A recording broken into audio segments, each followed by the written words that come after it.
Court ने ED की chargesheet को खारिज क्यों कर दिया, ये बड़ा टेक्निकल पहलू है। दरअसल इसी आधार पर ये सारी सियासत देखने को मिल रही है। बहुत गौर से देखिएगा, बहुत आराम से आपको समझाते हैं, जिसके बूते कांग्रेस को कोर्ट से राहत मिली है। पहली बड़ी बात, अधिकृत व्यक्ति या संस्था से शिकायत नहीं मिली ईडी को। अब जानिए ये कि ईडी ने जांच की थी, लेकिन किसी एफआईआर के आधार पर नहीं की थी। और जब एफआईआर नहीं है तो ईडी अपने अधिकार से बाहर जाकर जांच नहीं कर सकती, जो कि की गई। और टेक्निकल पहलू यह है कि ईडी खुद कोई एफआईआर दर्ज ही नहीं कर सकती है, किसी एफआईआर के आधार पर ही मात्र जांच करती है। और इसलिए इस मामले में बिना एफआईआर चार्जशीट को कोर्ट ने सिरे से नकार दिया। 1 दशक में एफआईआर दर्ज नहीं की गई, यह भी मामला आया। एफआईआर दर्ज हुई है लगभग 2 महीने पहले। आर्थिक अपराध शाखा ईओडब्ल्यू ने एफआईआर दर्ज की है। अब जब इस केस में आर्थिक अपराध शाखा कोर्ट में चार्जशीट फाइल करेगी, तब ईडी के पास इस चार्जशीट के आधार पर इस मामले को कोर्ट में दोबारा ले जाने की राह खुल जाएगी। यही बीजेपी कह रही है। और ये टेक्निकलिटीज ऐसी कि कांग्रेस और बीजेपी के बीच ये रस्साकशी देखने को मिल रही है। कांग्रेस का ये कहना है हालांकि कि मनी लॉन्ड्रिंग के जो आरोप लगाए जा रहे हैं उसका कोई आधार नहीं है, ये सरासर झूठे आरोप है, गलत आरोप है।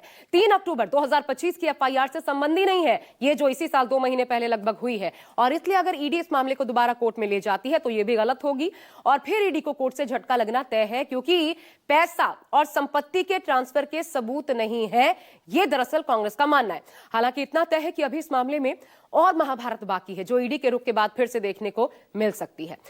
तो दरअसल कुल मिलाकर के टेक्निकलिटीज ही है जो कि कारण बने, जिनकी वजह से कोर्ट ने ईडी की चार्जशीट पर संज्ञान लेना उचित नहीं समझा, खारिज कर दिया। हालांकि सदन में आज भी एक और मुद्दे की गूंज उठी। कांग्रेस ने मनरेगा का नाम बदलने को भी सियासी मुद्दा बना लिया है। दिल्ली से लेकर लखनऊ और गुजरात से लेकर मध्य प्रदेश तक कांग्रेस कार्यकर्ताओं ने प्रोटेस्ट किया। पुलिस ने कई दिग्गज कांग्रेसी नेताओं को गिरफ्तार भी किया, लेकिन अब यह मामला तूल पकड़ता जा रहा है।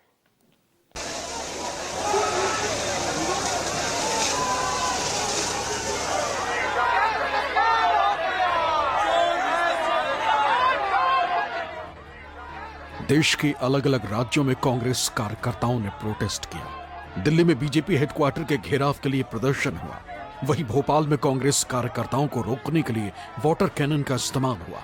रांची में भी कार्यकर्ता सड़कों पर उतरे। उधर लखनऊ में अजय राय की अगुवाई में हुंकार भरी गई। अहमदाबाद में पीएम मोदी के खिलाफ नारेबाजी हुई। भोपाल में बीजेपी प्रदेश कार्यालय का घेराव करने निकले कांग्रेस कार्यकर्ताओं पर पुलिस ने वाटर कैनन का इस्तेमाल किया। तस्वीरों में पानी के बौछार से कांग्रेस कार्यकर्ता सड़क पर गिरते दिखाई दिए।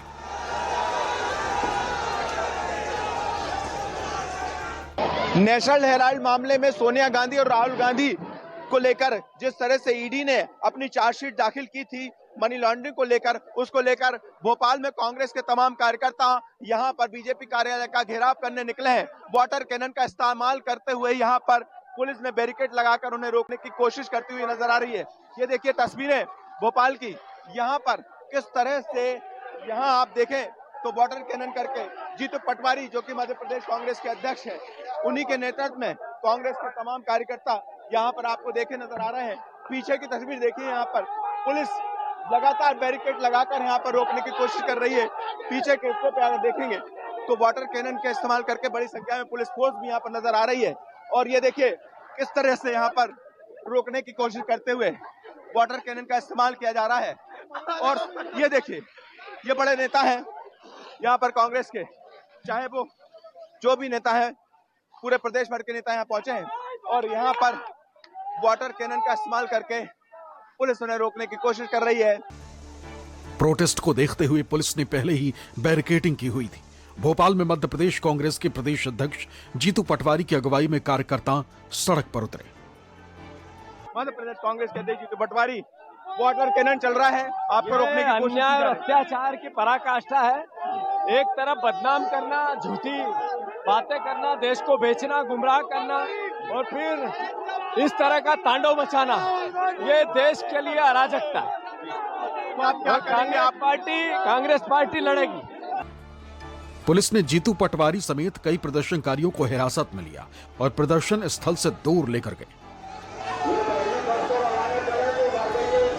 दूसरी तरफ दिल्ली में कांग्रेस कार्यकर्ताओं ने बीजेपी हेडक्वार्टर पर प्रदर्शन की रणनीति बनाई थी, लेकिन पुलिस ने पहले ही रोक लिया।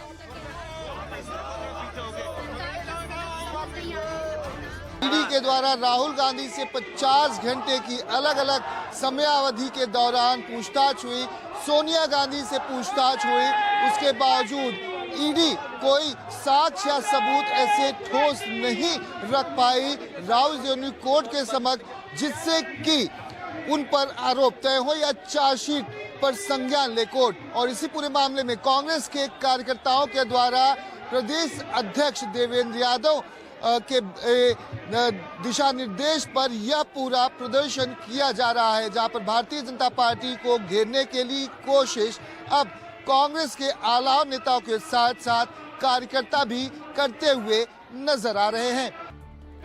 अहमदाबाद में भी नेशनल हेराल्ड केस को लेकर कांग्रेस कार्यकर्ता प्रदर्शन के लिए बसों में भर कर निकले। इस दौरान पीएम मोदी और ईडी के खिलाफ नारेबाजी की। अहमदाबाद में कांग्रेस कार्यकर्ता कुछ दूर ही पहुंचे थे, प्रदर्शन के लिए सड़कों पर उतरे, तभी पुलिस ने इन्हें हिरासत में ले लिया। इसके अलावा लखनऊ में बीजेपी के प्रदेश कार्यालय को घेरने के लिए अजय राय की अगुवाई में कांग्रेस कार्यकर्ता बड़ी संख्या में सड़कों पर उतरे। उत्तर प्रदेश कांग्रेस के तमाम सारे कार्यकर्ता यूपी बीजेपी का प्रदेश मुख्यालय घेरने के लिए निकल चुके हैं। ये मेरे ठीक पीछे जो आप तस्वीर देख रहे हैं, इसमें यूपी कांग्रेस के अध्यक्ष अजय राय आपको तस्वीरों में नजर आ रहे होंगे और उनके साथ बड़ी संख्या में जो कांग्रेसी कार्यकर्ता है वो हाथ में कांग्रेस का झंडा लेकर के यूपी बीजेपी का जो प्रदेश मुख्यालय है उसके घेराव के लिए यहाँ पर निकले हुए हैं। हमारे साथ कांग्रेस के नेता दुजेंद्र त्रिपाठी है। सर, ये क्या प्रदर्शन है आप लोगों का, कहाँ जा रहे हैं आप लोग? जिस तरह से बदले की भावना से मोदी सरकार काम कर रही है और ईडी को आगे करके गांधी परिवार को बदनाम करना चाहती है, और न्यायालय ने देखे किस तरह से अपनी टिप्पणी दी, क्या उन्होंने कहा ईडी के लिए, फिर भी सरकार को शर्म नहीं आती है।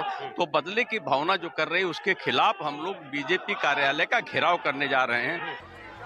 कांग्रेस का आरोप है कि सरकार ने गांधी परिवार को बदनाम करने के लिए जांच एजेंसी ईडी का गलत इस्तेमाल किया। इसी को लेकर कांग्रेसी झारखंड की राजधानी रांची की सड़कों पर भी उतरे। आरोप लगाया कि मोदी सरकार तानाशाही कर रही है। जो हमने स्वतंत्र एजेंसियां बनाई थी उसको गुलाम बनाने की कोशिश की जा रही है। आदरणीय श्रीमती सोनिया गांधी, आदरणीय राहुल गांधी जी को बदनाम करके ये चाहते हैं कि देश में विपक्ष नहीं रहे और स्वतंत्र एजेंसियों को गुलाम बना करके रखे। हम ऐसा कतई नहीं होने देंगे।